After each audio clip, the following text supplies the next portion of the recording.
Come gather round and lend an ear, I'll sing a tale tonight of a red-haired Duck O'Connor with a wit both sharp and bright. For 3 decades at Arnold's doors, through chaos, blood and strife, he held the line in the our halls and lived the healer's life.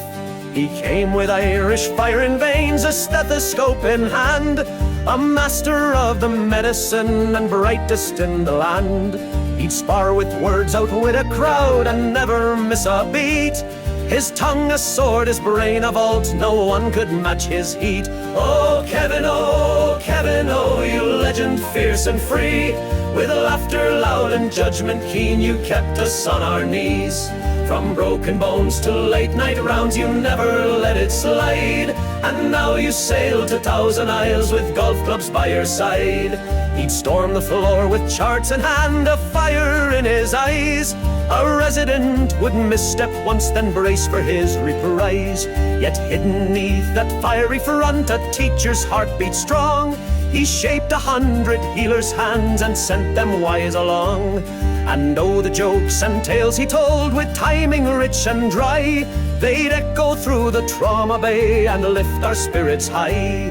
He joked with pain, he laughed with death, a shield against the night. And in that storm of sirens loud, he was our steadfast light. Oh Kevin, the ER's beaten drum. You ruled the floors with iron grace, now to the breeze you run.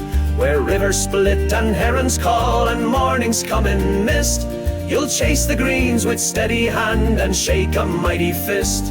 To Thousand Isles he now retires with whiskey by the shore. No paging tones, no coach to call, no night shift to endure. But if you pass a dock one eve and hear a laugh so sly, you'll know O'Connor's holding court beneath the twilight sky. Oh Kevin, the time has come to part. But in these halls and in our hearts, you've left your Irish mark. We raise a glass to all you gave and toast your well-earned rest. For Kevin O is one of us and truly is the best.